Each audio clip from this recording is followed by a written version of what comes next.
यह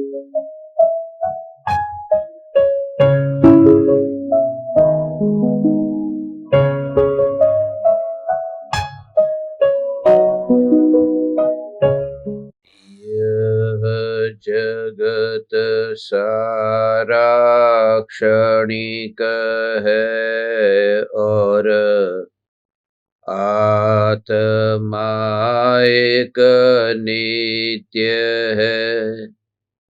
आत्मा का अनुभव बस एकमात्र नित्य है। कहा न राज को कर नमन, करो महान यह काज। आप्त ज्ञान की प्राप्ति हेत मंगलमय सुख साज। मंगलमय सुख साज।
चैतन्य स्वभावी भगवान आत्मा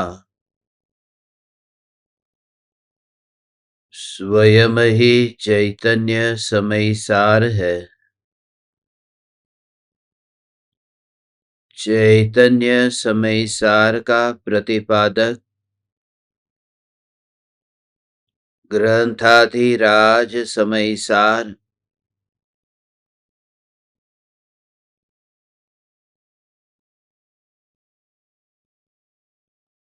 संपूर्ण विश्व की सहज क्रम नियमित व्यवस्था का स्वरूप समझाता है।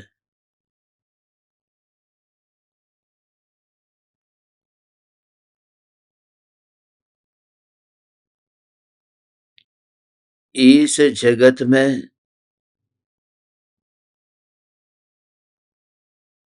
जो कुछ भी होता है वह क्रम नियमित है, क्रमबद्ध है।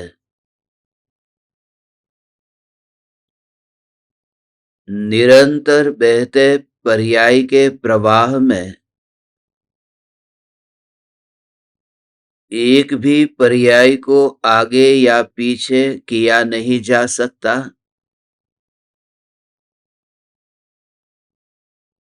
जो पर्याय उत्पन्न होने वाली है उसे उत्पन्न होते हुए रोका नहीं जा सकता,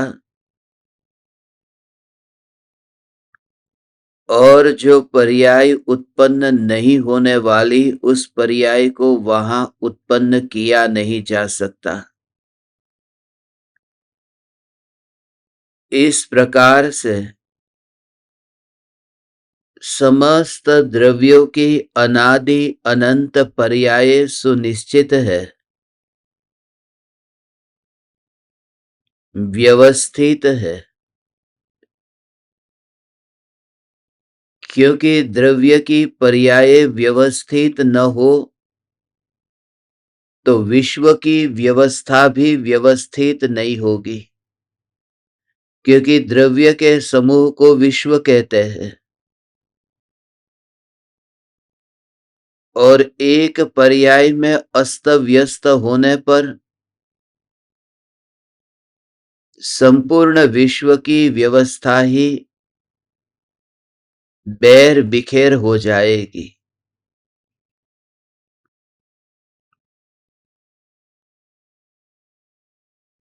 एक पर्याय के बाद तात्कालिक दूसरी पर्याय, दूसरी पर्याय के बाद तात्कालिक तीसरी पर्याय, ऐसे ही अनादि अनंत पर्यायों का जो प्रवाह क्रम है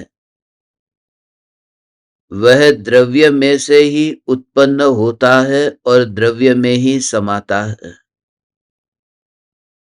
द्रव्य में से उत्पन्न होने वाली पर्याय द्रव्य को छोड़कर जाए तो कहाँ जाए? उस पर्याय को फिर दूसरा कौन रखेगा? इसलिए जिस द्रव्य की पर्याय जिस द्रव्य में से उत्पन्न होती है उस द्रव्य की वह पर्याय उसी द्रव्य में मिलती है। ऐसे ही द्रव्य में उत्पाद व्यय ये होता ही रहता है। एक फव्वारा इधर है और दूसरा फव्वारा उसके बगल में है और दो फव्वारे के बीच में पारदर्शक कांच की दीवार है। तो इस फव्वारे में से जो पानी उछलता है वो उछल करके उस फव्वारे के उस कुंड में ही जाकर नीचे गिरेगा, मगर पास में जो फव्वारा है उसके पास पानी की एक बूंद भी नहीं जाएगी, क्योंकि बीच में कांच की दीवार है। यद्यपि वह दीवार पारदर्शक है, इस वजह से यह भ्रम हो सकता है कि इस फव्वारे का पानी दूसरे फव्वारे में चला गया या दूसरे फव्वारे का पानी इस फव्वारे में आ गया। विश्व की व्यवस्था में भी दो द्रव्यों के बीच अकर्तावाद के सिद्धांत की, अत्यंता भाव की, वज्र की अरूपी दीवार है, जो सिद्धांत की दीवार है कि एक द्रव्य की पर्याय उस द्रव्य में ही समाती है जहां से उत्पन्न होती है। इसलिए जो जानना उत्पन्न होता है वह आत्मा में से ही उत्पन्न होकर आत्मा में ही समाता है। ये देह के परमाणुओं में जानना गया नहीं, इसलिए ये देह जन्म से लेकर मरण तक कुछ भी नहीं जानता। ऐसा फासला अनुभव करो। मृत्यु के बाद ये देह कुछ भी नहीं जानेगा, ऐसा तो कौन नहीं मानता। मगर चैतन्य तत्व की अनुभूति को उपलब्ध ज्ञानी यह मानते हैं कि ये देह के परमाणु वर्तमान में ही, इस देह के योग में रहने पर भी भगवान आत्मा का ज्ञान देह में गया नहीं और देह वर्तमान में भी जानता नहीं है। तो देह के परिणमन को अपने आप होने वाले परिणमन के रूप में देखना और उसमें जो जानन जानन जानन जानन जानन जानन जानन ये धारा जो बहती है उसे अछूती देखना। और कैसे देखोगे? ये साधना का प्रयोग है, भेद ज्ञान का प्रयोग है। डोरी पर जो कपड़ा सूख रहा है तो हवा की वजह से उस कपड़े के उड़ने से आवाज आती है तो वो सुनाई देती है, मगर जब वो हवा तेज है, कपड़े डोरी पर सूख रहे हैं और उड़ रहे हैं तो आवाज भी सुनाई दे रही है, मगर वह कान वो कपड़े को छूता है, वह कपड़ा क्या तुमने पहना हुआ है, उस कपड़े को कोई स्पर्शना हो रही है कि कुछ नहीं? तुम दूर से कैसे देखते हो और आवाज को कैसे सुनते हो?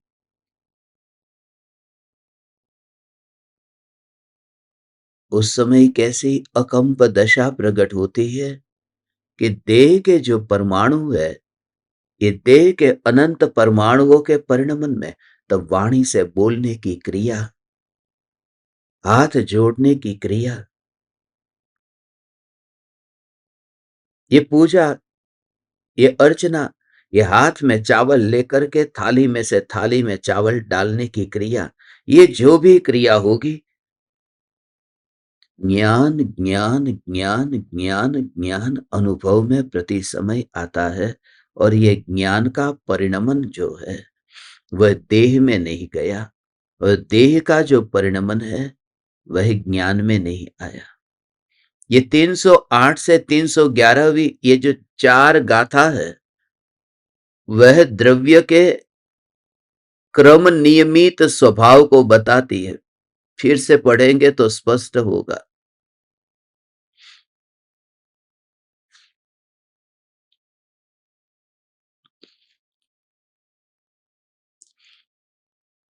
जिस प्रकार जगत में कड़ा आदि पर्यायों से सोना अनन्य है, उसी प्रकार जो द्रव्य जिन गुणों से उत्पन्न होता है उसे उन गुणों से अनन्य जानो। जीव और अजीव के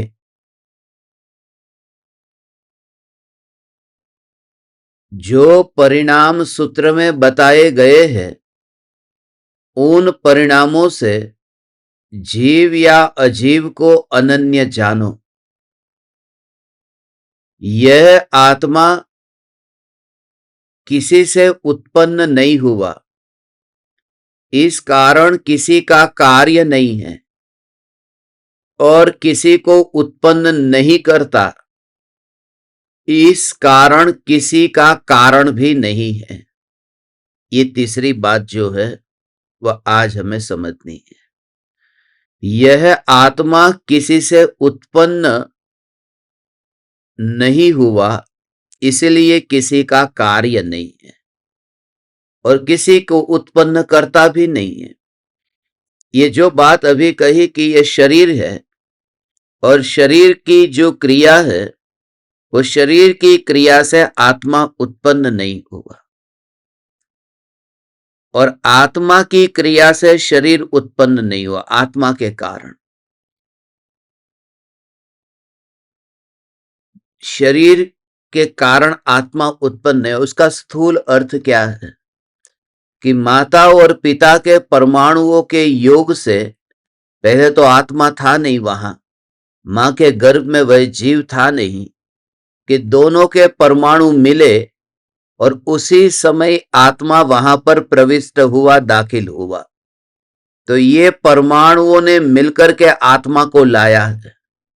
माने परमाणु आत्मा का उत्पन्न करने वाला हो गया। तो ऐसा नहीं है कि आत्मा तो उससे पहले भी सत्ता स्वरूप था, भले यहां नहीं था मगर इस लोक में कहीं ना कहीं तो था। इसलिए दो परमाणुओं के मिलने से उस अरूपी चैतन्य सत्ता का कोई जन्म नहीं होता, इसलिए आत्मा का कारण शरीर नहीं है। ये पहली बात, आत्मा का कारण शरीर नहीं है, आत्मा अपने कारण से है। और दूसरी बात कि जब माता और पिता का शरीर बना तो वो माता पिता के शरीर के परमाणुओं से जो शरीर बना तो वो अपने आप थोड़ी बन गया। आत्मा का भाव भी तो उसमें था, विकार का भाव था, तब जाकर के ही तो दोनों के मिलने से शरीर बना। तो ये जो दोनों आत्मा है माता और पिता का, वो आत्मा के भावों ने, माने वो दोनों आत्मा ने मिलकर के अंदर शरीर को बनाया है। माने आत्मा बन गया कर्ता और अंदर जो शरीर बना वो हो गया उसका कर्म। तो आत्मा के कारण शरीर बना ऐसा माना। तो शरीर के कारण आत्मा जन्म नहीं लेता और आत्मा के भावों के कारण शरीर नहीं बनता। वो माता और पिता का परमाणुओं का मिलना, उसमें आत्मा के भाव की वजह से वो बना है, ऐसा नहीं है। ये दो द्रव्यों की स्वतंत्रता है।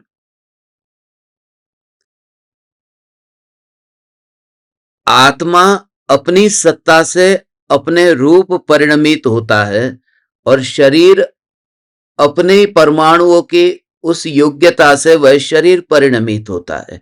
एक दूसरे के अंदर कर्तृत्व का, कार्य कारण का संबंध नहीं होता। ये तो गाथा का सीधा सादा अर्थ बताया। अब इसमें जो सूक्ष्म बात है कि एक आत्मा का कारण भी कोई नहीं है और आत्मा किसी का कार्य भी नहीं है।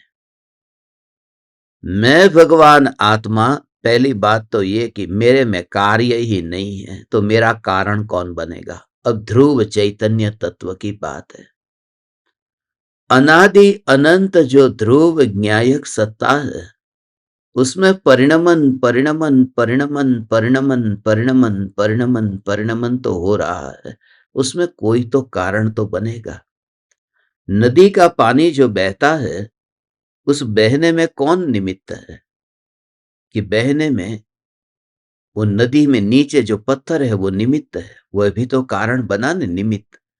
चलो उसके परिणमन में काल द्रव्य तो निमित्त बना न, क्योंकि काल द्रव्य क्या करता है कि जीवादि द्रव्यों के परिणमन में वह निमित्त बनता है। तो जो पानी बहा तो उसमें वो काल द्रव्य निमित्त बना। मगर अब बात यह है कि पानी जो शीतल है उसमें कौन निमित्त है, कि उसमें कोई निमित्त नहीं है, क्योंकि वो शीतलता उसका स्वभाव है और वो अनादि अनंत है। ऐसे ही ये जानन जानन जानन जानन धारा से भी अलग ऐसा जो ध्रुव अस्तित्व है, जिस अस्तित्व का कोई कारण नहीं है, क्योंकि अस्तित्व में कोई कार्य नहीं है। तो तुरंत ही इधर आ जाओ। जब तुम्हें लगे उसकी वजह से ये हुआ, उसके कारण ये हुआ, उसके कारण ये हुआ, जब उंगली दूसरे पे तुम जब दिखाओ, जब तुम दूसरे पर दोषारोपण करो, तब तुरंत ही कि क्या किया, ये किया, वह किया, ये किया, वह किया, किसने किया, उसने किया, ये किया, वह किया, उसने किया, तो फिर तो तुरंत अनादि अनंत ध्रुव सत्ता, यह जो चैतन्य स्वभाव, इस स्वभाव में तो कोई कार्य नहीं है। और जिसमें कार्य ही न हुआ हो तो उसका कारण कौन, उसका कारण कौन है। जब बच्चा ही पैदा नहीं हुआ तो तुम बाप को ढूंढते हो, कौन है वह बाप, कौन है वह बाप। कार्य तो हो। जब मटका ही नहीं बना और तुम कुम्हार की खोज में हो कि कुम्हार कौन है। जब गहना ही नहीं बना और तुम सुनार की खोज में हो कि सुनार कहां। ये जो कार्य ही नहीं हुआ है। और जब भगवान आत्मा में कोई कार्य ही नहीं हुआ है, तब कारण कौन। और जब तुम किसी को कारण नहीं मानते हो तो उनके प्रति जो कर्तृत्व का जो बोझ डालते थे न, वह मिट जाएगा और स्वभाव वाली दृष्टि तो और प्रकट होगी, निखरेगी। मैं ध्रुव ज्ञायक, जब कार्य ही नहीं हुआ। ये जो ध्रुव का ऐसा स्वरूप भगवान कि जहां कार्य ही नहीं हुआ। जब कार्य नहीं हुआ है तो कारण तो मैं बाद में खोजूं, पहले क्या कार्य है ये बता। उसने तेरा क्या बिगाड़ा। बच्चा शिकायत करता है, उसने मेरा खिलौना ले लिया, उसने मेरा खिलौना तोड़ दिया। कुछ किया ना, यहां पर कुछ किया, ऐसा क्या कुछ होना, यही नहीं है। सत्ता सत्ता सत्ता सत्ता सत्ता सत्ता सत्ता। और इसी के जोर से जीव समाने लगता है। जो परम कृपालु देव जो कहते हैं ना, कोई मुझे बुलाना मत, मैं अपने आत्म स्वरूप में लीन होता हूं। ये स्वरूप क्या है, ये स्वरूप क्या है जिसमें कौन सा काम होता है। कोई कार्य नहीं होता। उसी का नाम स्वरूप है। और जब मुझ में कोई कार्य नहीं होता तो फिर उसका कारण भी कोई नहीं है। इसलिए मेरा अस्तित्व तो है, मगर अस्तित्व ये कार्य नहीं है। अस्तित्व ये कार्य नहीं है, क्योंकि अस्तित्व अनादि अनंत है और कार्य एक समय का होता है। ये अस्तित्व में नयापन नहीं है, कार्य में नयापन होता है। अस्तित्व में उत्पाद व्यय नहीं है, क्योंकि अस्तित्व अर्थात न जन्म न मरण है और है। और कार्य में तो जन्म मरण होता है। इसलिए मेरा कोई कारण नहीं है। तो उसकी वजह से, और हम रोज रोज बोलते भी नहीं है, मगर हमारे दिमाग में ये बात भरी है, हमारी मान्यता में ये बात ठुस ठुस करके भरी हुई है। उसके कारण उसके कारण उसके कारण उसके कारण जिंदगी में जो द्वेष की भावना है किसी के प्रति, वो उसके कारण। इसका मतलब वो उसके कारण की बात बाद में है। पहले तो तुमने कुछ माना है कि कार्य कुछ हुआ है, और जब तुम मानो कि कार्य ही जब नहीं हुआ है, अस्तित्व में कार्य नहीं है, तो फिर मैं कारण किसको मानूं?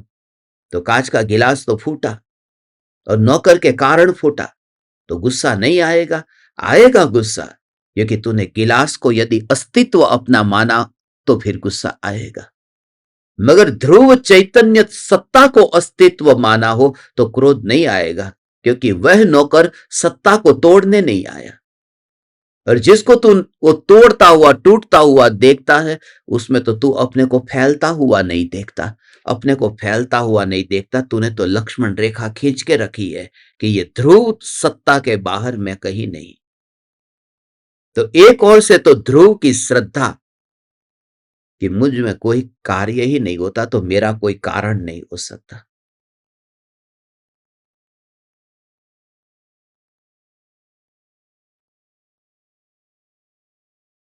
मेरे में कार्य ही नहीं है, मेरा कोई कारण नहीं, और मैं किसी कार्य का कारण नहीं बनता।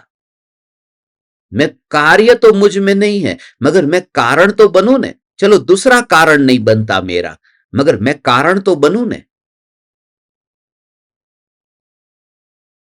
मेरे में तो कोई कार्य होता नहीं है, तो दूसरा कोई कारण मेरे लिए बनता ही नहीं है। नौकर कारण नहीं बना, क्योंकि मेरे में कोई कार्य ही नहीं हुआ। पत्नी कारण नहीं बनी, क्योंकि मेरे में कोई कार्य ही नहीं हुआ। तो मैं तो ऐसा अनादि अनंत तत्व हूं कि जहां कार्य ही नहीं है, कार्य एक समय का है, और मैं नित्य हूं। इसलिए मुझ में कार्य नहीं है, और मुझ में कार्य नहीं है तो मेरा कोई कारण नहीं।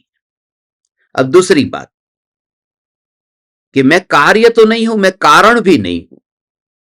ये मैं कारण नहीं हूं, चलो उसको मेरे प्रति द्वेष हो गया, मगर उसका भी मैं कारण नहीं हूं, क्योंकि द्वेष के लिए उसे मुझे देखना तो पड़ेगा ना। वह मुझे देख ही नहीं सकता, तो मैं कारण कैसे बना? मैं तो अरूपी तत्व हूं। हो सकता है उसने मेरे चेहरे को देखा और उसको क्रोध आया, माने वो चेहरा कारण बना हो सकता है मैं कारण नहीं बना, क्योंकि उसने मुझे तो देखा ही नहीं। इसलिए न तो मैं कार्य रूप हूं, न तो मैं कारण रूप हूं। न तो कोई मेरा कारण है, न तो मेरी वजह से किसी का कार्य है। कि चलो कोई पराये ने मुझे नहीं देखा, पराये के लिए मैं कारण नहीं बना, मगर आत्मा में जो निर्मलता प्रकट हुई, सम्यक दर्शन हुआ, उसका तो मैं कारण बना न। क्योंकि पर्याय की निर्मलता जो प्रकट हुई, वितरागता मेरे आश्रय से प्रकट हुई, ध्रुव के आश्रय से प्रकट हुई ने, तब तो मैं कारण बना न। तो ये कहते कि उसमें भी मैं कारण नहीं बना, क्योंकि वह भी उस पर्याय की स्वयं की योग्यता है। वो ध्रुव ने अपनी शक्ति उस पर्याय को नहीं दी है, इसलिए न तो पराये की पर्याय का, न तो अपनी पर्याय का, किसी भी पर्याय का कारण मैं भगवान आत्मा नहीं बनता। तो मैं भगवान आत्मा ऐसा हूं जिसमें कार्य भी नहीं है, और मैं भगवान आत्मा ऐसा हूं जिसमें कारण और कार्य दो में से कुछ भी नहीं है। मैं हूं, बस अस्तित्व मात्र हूं। इसलिए मुझसे कोई पर द्रव्य उत्पन्न नहीं होता, और पर से मैं उत्पन्न नहीं होता। ऐसा सहज वस्तु का स्वरूप है। कोई कोई किसी के द्वारा उत्पन्न नहीं होता। हे चैतन्य परमात्मा, यह ज्ञान स्वरूप जो भगवान आत्मा है, कि ये शरीर और आत्मा, इन दोनों के बीच में कोई संबंध नहीं है, मात्र ज्ञान, ज्ञान, ज्ञान, ज्ञान। और वो ज्ञान,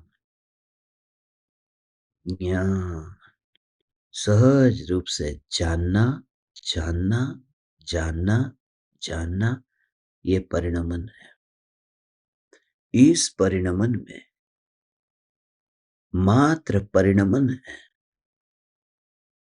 एक घटना एक दिन घटी। हम कहीं किसी के साथ जा रहे थे। शाम का समय था,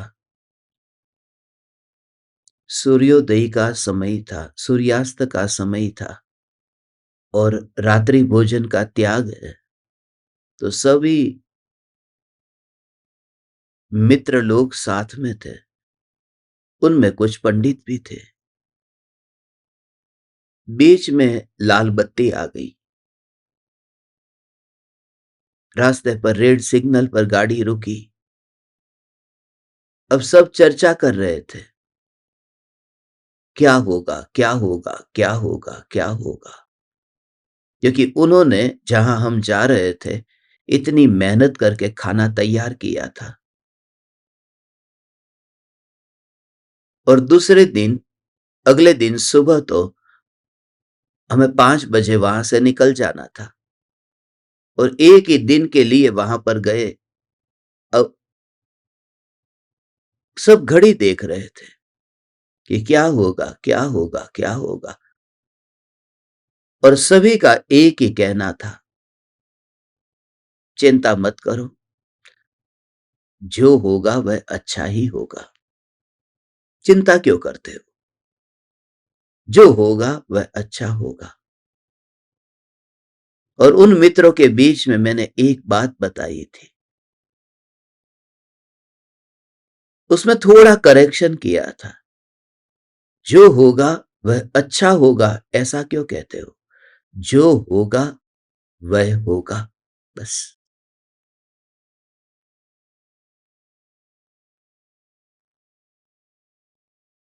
जो होगा वह होगा। और इतना सा भाव यदि समझ में आ जाए न, जो हुआ सो हुआ, जो हो रहा है वह हो रहा है, जो होगा वह होगा।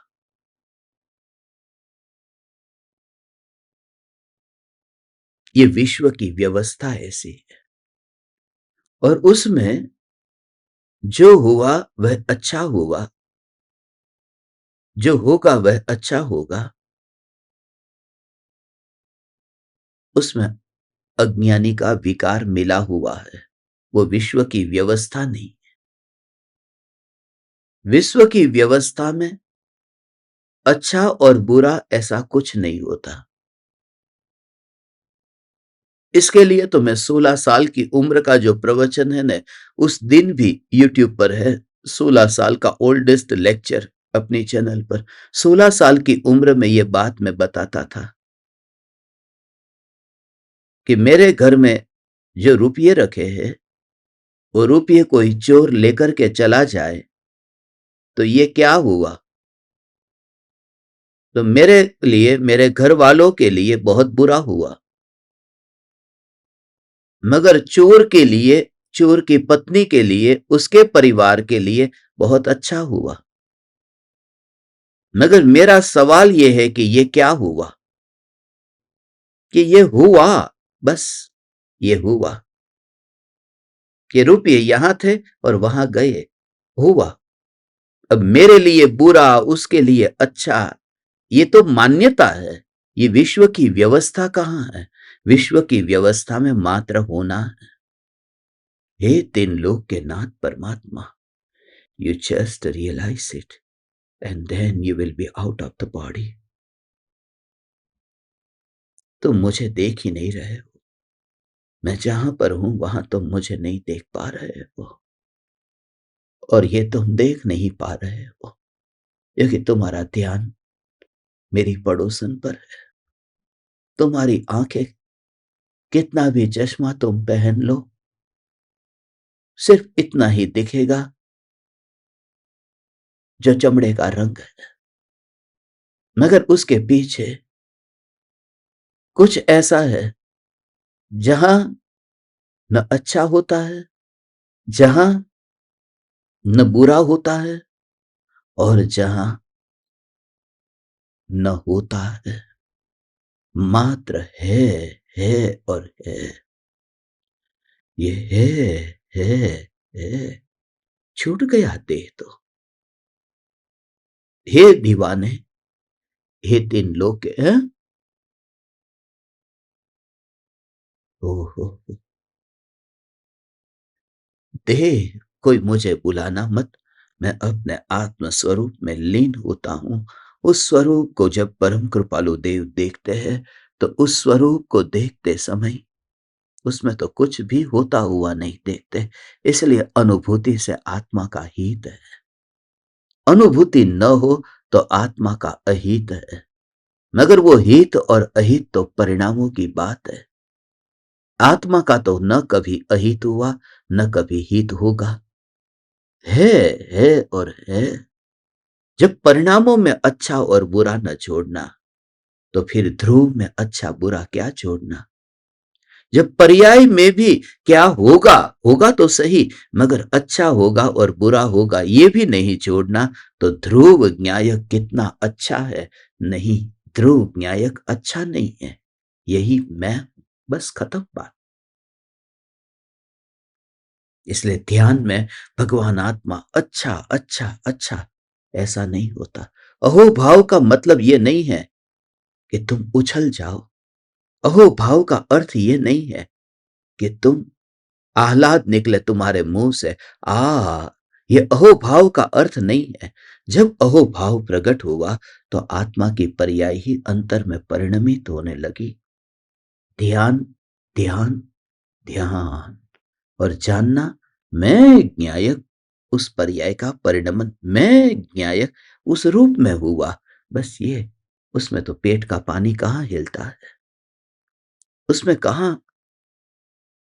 आवाज निकलती है, उसमें कहाँ शरीर की रचना, शरीर की आकृति, कुछ नहीं होता। जहां ज्ञेयों का आकार न हो, जहां ज्ञान का आकार न हो, जहां तो निराकार अनुभूति है, वहां देह का आकार, वहां देह से निकलता आह्लाद, वहां देह के परमाणुओं की रचना, और वहां देह का लिंग, स्त्री पुरुष।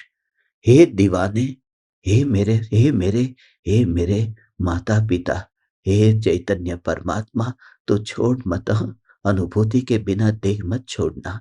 You just realise the eternity. Oh my God, just realise it. मात्र सत्ता, सत्ता, सत्ता, और परिणाम को परिणाम में परिणमित होता हुआ देख। Just realise. इसलिए मेरा कुछ भी नहीं छूटेगा। तुम जिसे देख रहे हो वह तो छूट जाएगा, तुम जिसे सुन रहे हो वह तो थोड़ी देर में ही घड़े में समा जाएगा, क्योंकि वह उसी का परिणमन है। क्योंकि जीभ राख होकर घड़े में समाएगी। थोड़ी देर पहले बोल रही है, थोड़ी देर पहले तुम देख पा रहे हो, थोड़ी देर पहले तुम जिसे सुन पा रहे हो, मगर जैसे ही वह गिरी और वह लेटी चिता पर कि जल करके घड़े में समाई, और उस घड़े में जब समाई तब तुम्हें पता भी नहीं चलेगा कि वह जो लकड़ी थी, चंदन की लकड़ी थी या बबूल की लकड़ी थी, जो लकड़ी स्मशान में पहुंची थी थोड़ी देर पहले, कोई जंगल में था, कोई बाजार में था, और थोड़ी देर के बाद वो पानी में है। कोई सोच भी नहीं सकता, कोई सोच भी नहीं सकता। थोड़ी देर पहले कोई बस पास पास की बात थी। ऐसा ही ये राज है। मैं पहाड़ पर बैठा हूं और मैं पेड़ के नीचे बैठा हूं।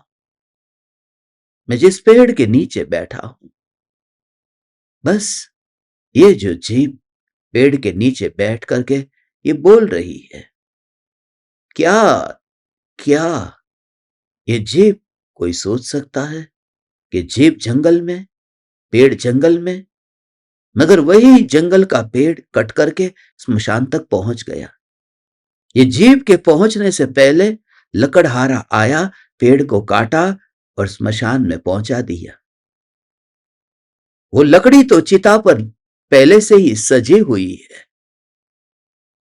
दुल्हन के आने से पहले ही डोली सजी हुई है।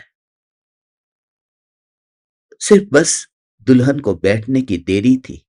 और वह दुल्हन कौन?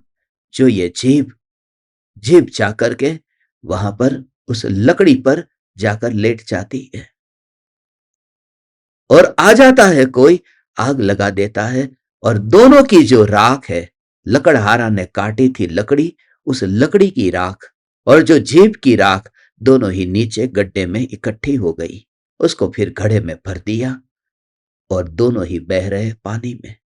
किसी ने सोचा भी न होगा कि जीभ होगी अब पानी में और ये लकड़ियां होगी अब पानी में। मगर ये जीभ का जो परिणमन है, ये लकड़ी का जो परिणमन है, वो परिणमन जीभ और लकड़ी का ही है न। उसमें जानन धारा कहां गई? उसमें ज्ञान की धारा, जिसको तुमने देखा नहीं था। इसलिए जिसे तुम देख रहे हो उसे तो तुम नदी में बहता हुआ अभी देख लो, और जिसे तुम नहीं देख रहे हो उसे तुम सिद्धालय में अनंत काल तक तुम्हारे साथ में बैठने वाला देख लो। हे हे हे हे तीन लोक के नाथ परमात्मा, यू जस्ट रियलाइज इट। हो ये जो ज्ञान, तो उसमें दोनों का परिणमन स्वतंत्र। न तो उस जीव ने, न तो अभी तो सत्संग चल रहा था, पेड़ के नीचे से बोलना हो रहा था, ये हाथ से ये ताड़ के पान पर शास्त्र लिखे जा रहे थे, और जल गया शरीर। उसी लकड़ी, बस सिर्फ थोड़ा सा फर्क है। बस ऐसा ही था, ऐसा ही था। बस हे चैतन्य परमात्मा, बस थोड़ा सा फासला था ना, वो फासला अब मिट गया। पेड़ के पास में बैठा था, मगर पेड़ की उन शाखाओं को छूता नहीं था, दूर था, थोड़ा फासला था, 1 मीटर 2 मीटर का फासला था। पेड़ ऊपर घटादार था, थोड़ा फासला था, 5 मीटर 10 मीटर का फासला था। मगर अब स्मशान में पहुंचते ही बस फासला थोड़ा मिट गया, थोड़ा मीटा, कि अब लकड़ी के ऊपर मुर्दा और मुर्दे के ऊपर लकड़ी। मगर बात यह है कि वो जो परिणमन हो रहा है, वो तो उसके क्रम नियमित परिणमन से हो रहा है। लकड़ी का परिणमन लकड़ी से, चमड़ी का परिणमन चमड़ी से, और जानन धारा का जानन धारा से। प्रत्येक द्रव्य अपने क्रम नियमित परिणामों से उत्पन्न होता हुआ वही रहता है, अन्य नहीं होता है। ये गाथा तुम्हारे हे चैतन्य परमात्मा, अब हम अमर भये न मरेंगे। तुम जिसको देख रहे हो वह तो थोड़े ही समय में मरेगा, वह तो बहेगा, मगर मैं अमृत तुम देख ही नहीं रहे हो। क्योंकि जब तुम देखते हो, तुम जूम खोल कर देखते हो, तुम मोबाइल चालू करके देखते हो, तुम आंखें खोल करके देखते हो, तुम चश्मे लगाकर देखते हो, तुम दूरी बराबर ठीक तरह से बना करके न मोबाइल को बहुत दूर रखा, न मोबाइल को आंख के पास में रखा, थोड़ा डिस्टेंस रखा और तुम देखते हो। मगर तुम देखते नहीं हो उसे। यह ज्ञान, ज्ञान, ज्ञान, ज्ञान, ज्ञान, ज्ञान, ज्ञान, ज्ञान, ज्ञान, ज्ञान। हे ज्ञान दीपक, प्रति समय यह जागृति न्याय, न्याय, न्याय, न्याय, न्याय, न्याय, न्याय, उसी में जागृति, ऐसे ही उसमें ही ज्ञान, ज्ञान, ज्ञान की अनुभूति। तो इस सम्यक दर्शन को पाए बिना देह मत छोड़ना। सारे जगत को छोड़ने को तैयार हो जा। परिवार छोड़ना पड़े तो छोड़ देना, भाई बहन माँ बाप को छोड़ना पड़े छोड़ देना, मगर इस ध्रुव न्यायक सत्ता के लिए सारी दुनिया छोड़नी पड़े छोड़ देना। मुनिराजों ने छोड़ दी ने, सब कुछ छोड़ना पड़े, कुछ भी दाव पर लगाना पड़े तो दाव पर लगाने को मैं तैयार हूं, मगर ध्रुव न्यायक देव के लिए सब कुछ दाव पर लगाने को तैयार हूं। यह जागृति, यह चैतन्य परमात्मा, यह ज्ञान, उसी में ज्ञान। अब तुझे कुछ भी नहीं, क्योंकि देह के परमाणुओं में जो भाव आता है न, ऐसा जो भाव आता है, ये भाव जो आता है उस भाव से अलग अलग अलग अलग अलग अलग, ये देह का भाव अलग है, यह ज्ञान का भाव अलग है, ये परिणमन का भाव अलग है। हे ज्ञान दीपक, ज्ञान, ज्ञान, ज्ञान, ज्ञान, ज्ञान, ज्ञान,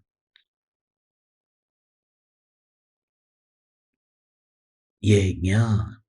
तो फिर और अंदर जा, और अंदर जा। मैं सिर्फ तुम्हें बोलता नहीं हूं, मैं भीतर में ये जानता भी हूं कि तुम मेरे लिए माता पिता तुल्य हो। कहीं किनारे पर आकर के तुम पाए बिना न चले जाओ। इसलिए मुनिराज का जो शरीर है न, वो शरीर को चीर करके कोई उसके ऊपर नमक छिड़क देता है न, तो मुनिराज को कैसा दर्द होता है? कुछ नहीं होता।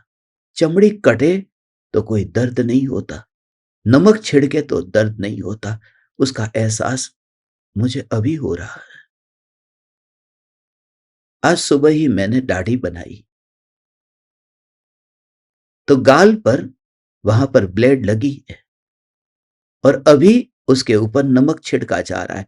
नमक यहां कहीं पर भी नहीं है, मगर मेरी आंख से जो आंसू टपक रहे वो खारे हैं, और खारा आंसू जब उस गाल के ऊपर छूता है तो अभी जलन बहुत हो रही है। तो खारा खारा आंसू और गाल को जब छूता हो, जहां कटा हो, तो बहुत जलता है। तब मुनिराज की दशा याद आती है कि शरीर को काट करके कोई नमक छिड़के, यहां तो शरीर खुद ने ही काटा और खुद ने ही नमक छिड़का, खुद ही नमक को छिड़कता है और कोई पराया आता नहीं है। खुद ही चमड़ी को काटता है, कोई पराया आता नहीं है। मगर जब वो कटे हुए पर नमक छिड़का हो, जब कटे हुए पर खारा आंसू छिड़का हो, तब उसमें अनुभव किसका? ज्ञान। क्योंकि जीव अपने क्रम नियमित परिणामों से उत्पन्न होता हुआ जीव ही है, अजीव नहीं है। उसमें जानन धारा में तुझे न तो शरीर दिखेगा। ओ दशा तेरी, जब कोई समझने वाला चाहिए, कोई समझने वाला, ऐसा समझने वाला कि वह जो अंतर, ओ माय गॉड, वह जो ज्ञान ज्ञान ज्ञान, क्योंकि उस धारा में से ज्ञान ही ज्ञान ही ज्ञान ही होता है। उसमें ये परमाणुओं की बात ही नहीं है, क्योंकि परमाणुओं का परिणमन है, मगर वो परमाणुओं का क्रम नियमित परिणमन है। ये ट्रेन इधर पटरी पर चल रही है, ये ट्रेन इस पटरी पर चल रही है, गति दोनों की है और दोनों अपने अपने पहिए से ही चल रही है और टिकी हुई नहीं है, आगे जा ही रही है। बात यह है कि एक दूसरे को मिलती नहीं है, एक दूसरे को मिलती नहीं है। हे ज्ञान दीपक, एक दूसरे को मिलती नहीं है। ऐसे ही जानन जानन जानन जानन। तो थोड़ा विरक्त होगा न तो ही तुझे समझ में आएगा तेरा लक्ष्य एक नहीं है। अभी तुझे बहुत बहुत सारा भय, बहुत चिंता, बहुत आकुलता, अभी तूने जीवन में लक्ष्य बहुत बनाए हुए हैं। अभी तुझे बच्चों को बड़ा करना है, अभी तुझे माँ बाप की सेवा करना है, अभी तुझे दुकानदारी चलाना है। अब तो बस सिमटते सिमटते सिमटते सिमटते कब तक कब तक कब तक। इसलिए एक ही काम, एक आत्मार्थ नु, एक ही आत्मा। पहले वो काम तू कर ले, बाकी की बात अब बाद में, पहले वो काम तू कर ले।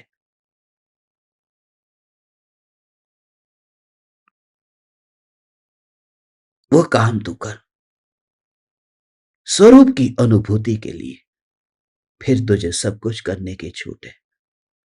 इसलिए क्योंकि उस समय तो कुछ करता नहीं है, कर्ता भाव तो मिट गया है। जो ज्ञान स्वरूप चैतन्य तत्व ये अपने क्रम नियमित परिणामों से उत्पन्न होता हुआ, ये देखो जिस प्रकार जगत में कड़ा आदि पर्यायों से सोना अनन्य है, उसी प्रकार जो द्रव्य जिन गुणों से उत्पन्न होता है उसे उन गुणों से अनन्य जानो। जीव और अजीव के जो परिणाम सूत्र में बताए गए हैं, उन परिणामों से जीव या अजीव को अनन्य जानो। यह आत्मा किसी से उत्पन्न नहीं हुआ, इस कारण किसी का कार्य नहीं है। माँ बाप से उत्पन्न नहीं हुआ है, इसलिए यह आत्मा किसी का कार्य नहीं है। किसी को उत्पन्न नहीं करता, माने शरीर को उत्पन्न नहीं करता, इसलिए किसी का कारण भी नहीं है। ये मुख्य रूप से ये एक अकेला आत्मा शरीर नहीं, मगर मुख्य रूप से ये समझने के लिए आपको ये दृष्टांत से बताया है। बाकी तो प्रत्येक द्रव्य में ये घटित करना है,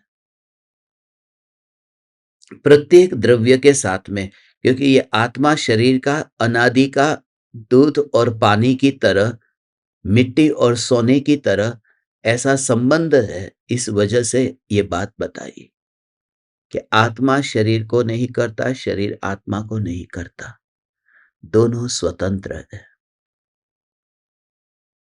क्रम नियमित है। आत्मख्याति टीका में अमृतचंद्र आचार्य ने क्रम नियमित शब्द का उपयोग किया है। इस पर भी बहुत विवाद हुआ था, क्योंकि क्रमबद्ध शब्द का उपयोग आत्मख्याति में कहीं नहीं, क्रम नियमित शब्द का उपयोग किया है। और पूज्य गुरुदेव श्री कांजी स्वामी ने यह क्रमबद्ध शब्द कहां से निकाला, क्रम नियमित में से क्रमबद्ध कहां से आया, इसमें बहुत विवाद किया लोगों ने। जिसे विवाद करना हो वो कहीं से भी, गुजराती में कहेवाय छे पाणी माथी पूरा काढ्या। जिसे कुछ भी विवाद करना है वो कहीं से भी करेगा, इसलिए हमें तो कहीं से विवाद करना नहीं है। तो क्रम नियमित मान लेने, नियमित माने वो नियम से वही पर्याय घटित होती है, निश्चित है। अब कोई भी शब्द का उपयोग करो, इसलिए कृपालु देव ने कहा कि शब्द की वजह से, कि जहां पर गुजराती में जो शब्द ज्यादा भाव से समझ में आ सके तो ऐसा शब्द का उपयोग किया। बद्ध, बंधा हुआ, क्रम नियमित माने निश्चित क्रम में बंधा हुआ है। तो प्रत्येक द्रव्य अपने निश्चित क्रम में ही अपने परिणमन में वह है, बंधा हुआ है। जैसे आकाश के प्रदेशों में आगे पीछे नहीं किया जा सकता। कल हमने धर्म सभा का सेशन दोपहर में ही रख लिया था ना। बहुत से ज्ञान दीपकों को धर्म सभा का मैसेज नहीं आता होगा, वह भी दुर्भाग्य है, महादुर्भाग्य है, किसी का अहंकार है। उस वजह से दुनिया की पंचायत करने के लिए तुम्हारे पास में समय है, मगर चैतन्य परमात्मा की पुकार सुनने के लिए तुम्हारे पास में समय नहीं है। फिर तुम एक और से कहते हो कि हमें बहुत अहोभाव है, बहुत अहोभाव है। आंसू बहाते हो, टपकाते हो। और धर्म शिष्य बनने में तो अभी अहंकार बीच में आता है। ये ड्रामाबाज लोगों से अब मैं थोड़े ही समय में दूर हो जाऊंगा। और इस साल अभी मैं किसी से मिलने भी जाऊंगा तो आखिरी मुलाकात होगी, क्योंकि तुम्हें अहोभाव यदि आया होता तो तुम एक नाव पर सवार होकर के बैठते। तुम थोड़ा माल इधर से लेते हो, थोड़ा कहीं और से लेते हो। तुम्हें सब जगह से अच्छा अच्छा लग करके तुम्हें सब जगह से चुनना है। तुम्हें दुकान भी अच्छी लगती है और तुम्हें भगवान आत्मा भी अच्छा लगता है।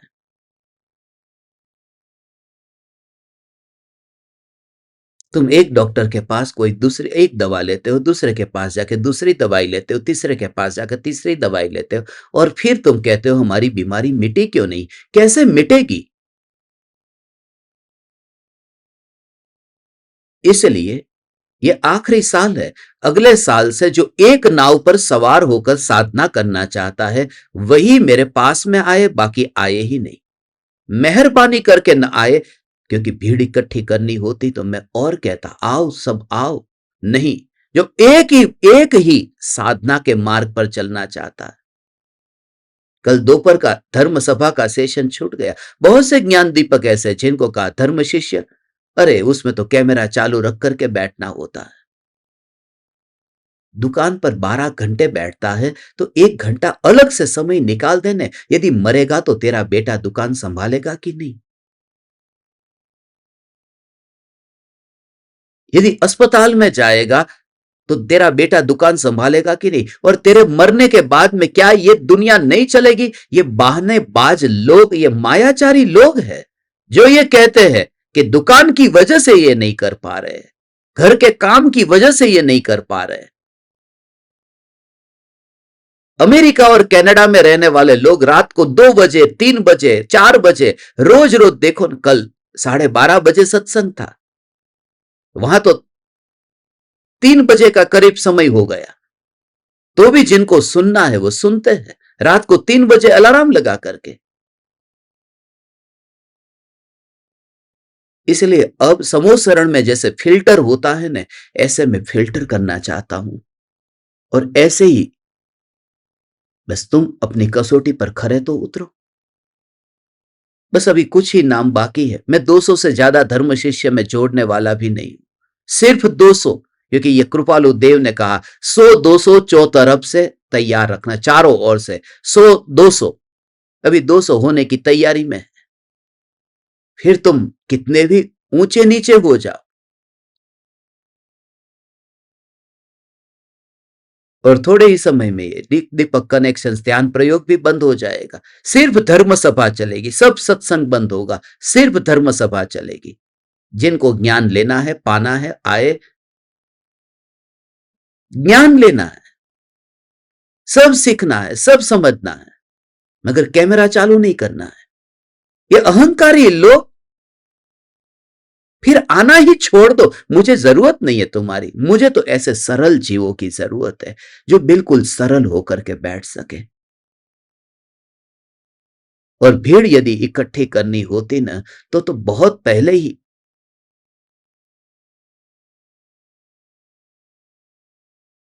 गांव में हो जाती थी भीड़ इकट्ठी।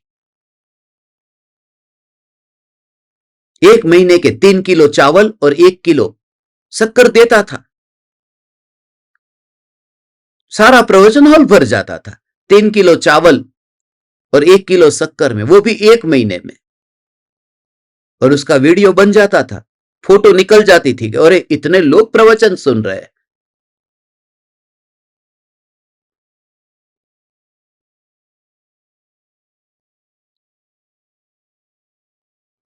इतनी अद्भुत और प्योर तत्व ज्ञान की ये बात सुनकर के भी जिसको अभी अंदर से हृदय से छुआ नहीं है, उन जीवों को अनंत काल के लिए हम अलविदा करते हैं।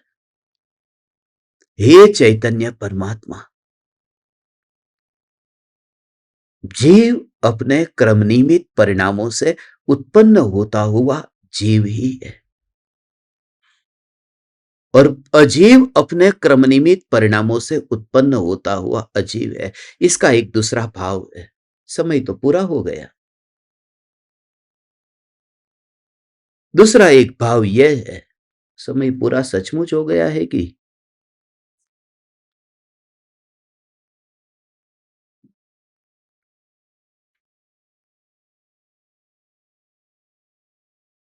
दूसरा एक भाव यह है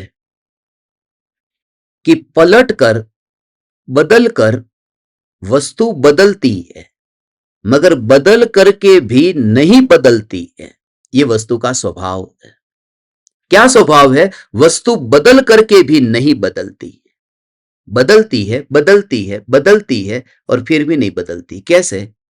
कि अभी गुड़ है, मीठा है, फिर बदल गया, फिर खट्टा हो गया, फिर बदल गया, फिर कड़वा हो गया, मगर फिर वो नहीं बदला। क्या नहीं बदला? कि वो जीव नहीं बन गया, वो पुद्गल ही रहा। तो वो बदल करके भी नहीं बदलता। समझ में आया ये? तो अपने क्रम नियमित परिणामों से पलटता हुआ वह अजीव ही रहता है, वह जीव नहीं बन जाता। तो पलट पलट कर, पलट पलट कर, पलट पलट करके भी वो नहीं पलटता। ऐसे ही आत्मा पलट गया कि पहले क्रोधी था, अब अभिमानी हो गया, फिर मायाचारी हो गया, फिर लोभी हो गया, ये बदल गया, पलट गया। मगर क्या नहीं हो गया? कि वो टेबल कुर्सी नहीं बन गया, वो अजीव नहीं बन गया। तो पलट करके भी नहीं पलटना और न पलट करके भी पलटना, ये गुगली है। पलट करके भी न पलटना और न पलट करके भी पलटना।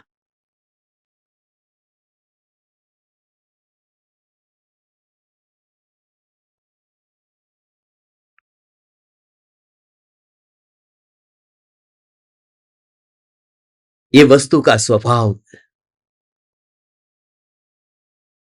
माने वस्तु नई नई नई नई नई, पर्याय नई नई नई नई होती ही रहती है। नई नई पर्याय क्रम नियमित परिणामों से उत्पन्न होता हुआ जीव ही है। प्योर ऐसे हीरे, हीरे ऐसे हीरे अभी तैयार होंगे, ऐसे हीरे कंप्लीट कंप्लीट कंप्लीट कंप्लीट। बस आप बताओ कब, कब मिलना है? प्रेम किसको कहते हैं?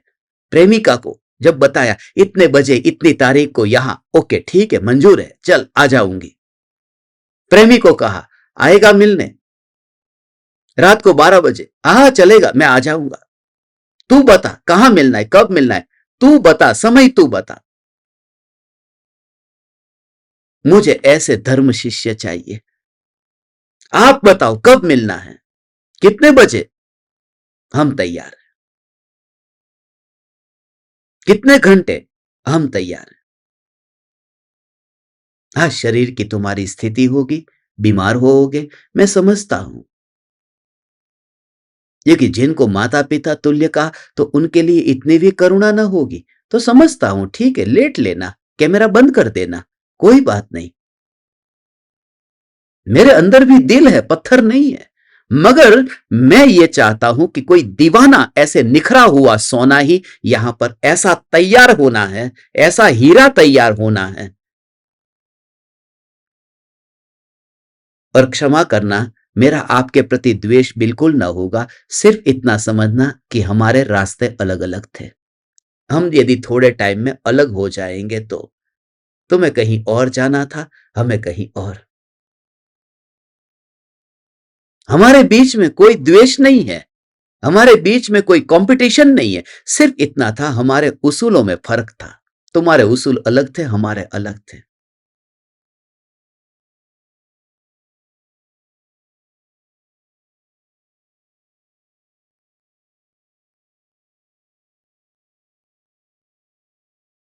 अभी तो इतना फुल ऑफ वाइब्रेशन परम कृपालु देव की भूमि पर जाकर के आए हैं, ऐसा चार्जिंग होता है। और कितना आसानी से 4 दिन में जाकर के आ गए। वहां पर एक बात निकली, आपको बताओ, ये ज्ञान दीपक के जो लीडर है ना, उन्होंने क्या कहा? सबने मिलकर कहा होगा, क्या कहा, मगर उन्होंने मुझसे कहा कि कृपालु देव के ने जहां जहां पर विचरण किया है, उस भूमि पर हम गए, 4 दिन में पूरा हो गया। मगर कल जाकर के हमें ऐसा भाव आएगा कि गुरुदेव आपने जहां जहां विचरण किया है वहां पर हम जाए तो हमारी हालत क्या होगी, क्योंकि सारी दुनिया के सब देशों में जाना पड़ेगा जहां जहां विचरण किया। तो मैंने कहा मुंडन करा लेना, उससे अच्छा ये होगा कि दीक्षा लेकर बैठ जाना। कृपालु देव ने हमें जाते जाते भी परेशान तो नहीं किया, इतने ही एरिया में कि तुम बस 4 दिन में सारी जगह घूम लो, तुम्हें यात्रा के लिए भी कहीं विमान नहीं पकड़ना पड़े। हे परम कृपालु देव, हे परम कृपालु देव, वो 4 दिन का जो भाव था,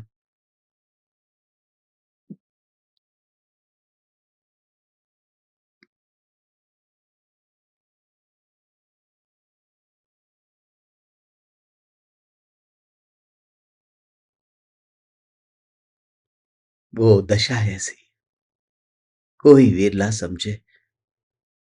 तो जीव अपने बदल करके भी वो नहीं बदलता, नहीं बदल करके भी बदलता है।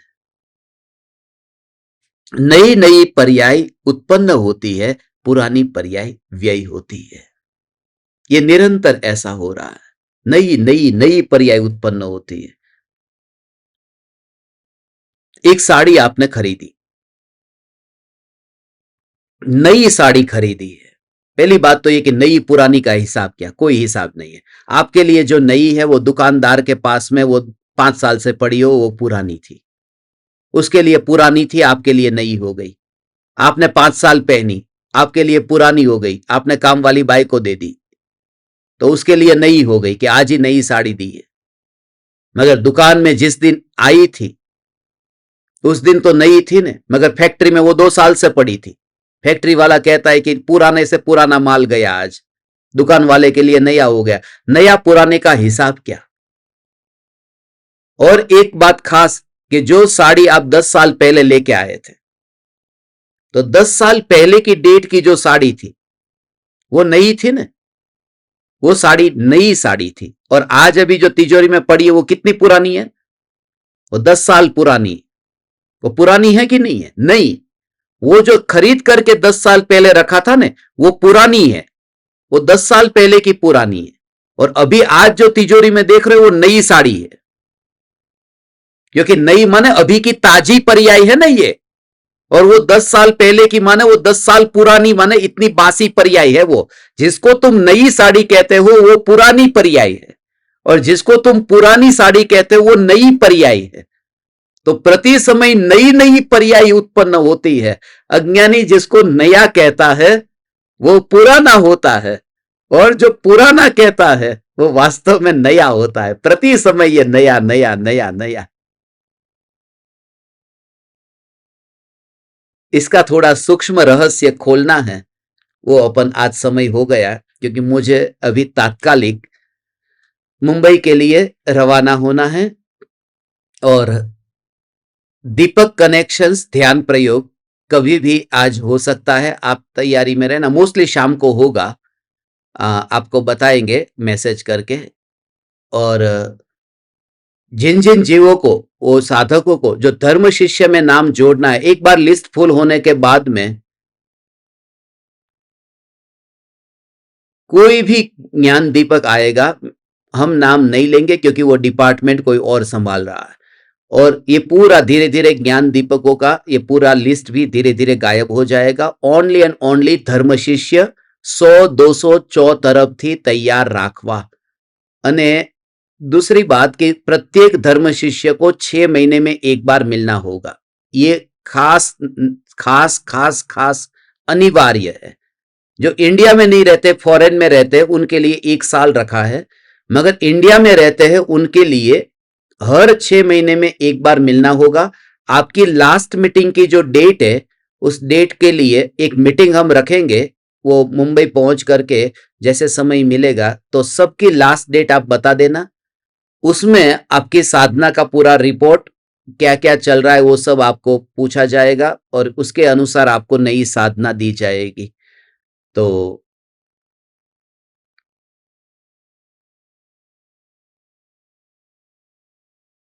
और जो हैंडीकैप है माने ऐसी स्थिति हो गई है कि जो नहीं चल सकते, नहीं आ जा सकते कहीं, तो ऐसे भी जीवों के लिए अभी जब तक मेरा शरीर काम करता है, तो मैंने उनको कहा था मैं आपके पास आऊँगा, आप चिंता मत करो। समाधि मरण के लिए भी अभी शरीर मेरा काम करता है, मैं आपके पास आऊँगा। अभी शक्ति है, अभी भाव भी है और अनुकूलता भी है, तब तक ये करेंगे। मगर अब कल आखिरी गाथा है, 311वीं गाथा। वो बहुत महत्वपूर्ण गाथा, पूरा सार लेना है। तो कल सुबह सत्संग होगा 18 तारीख को, और कल शाम को तो फिर मैं बाहर निकल जाऊंगा 5 दिन के लिए। तो फिर आगे का आगे आपको बताएंगे। चैतन्य समय सार, चैतन्य समय सार, चैतन्य समय सार।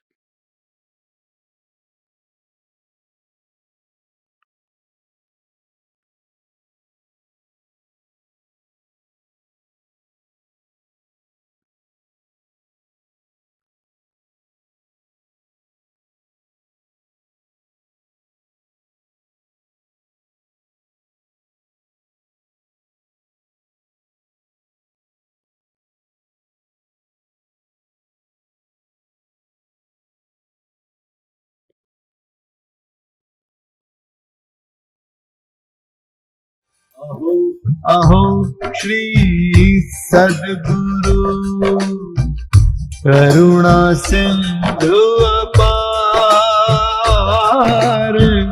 इस पामर पर प्रभु किया अहो अहो उपकार,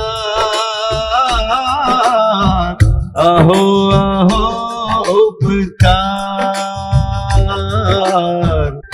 देह सहित जिनकी दशा, भरते देहातीत,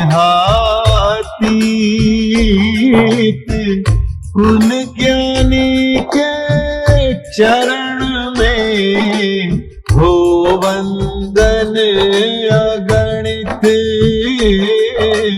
हो वंदन अगणित, हो वंदन अगणित, हो वंदन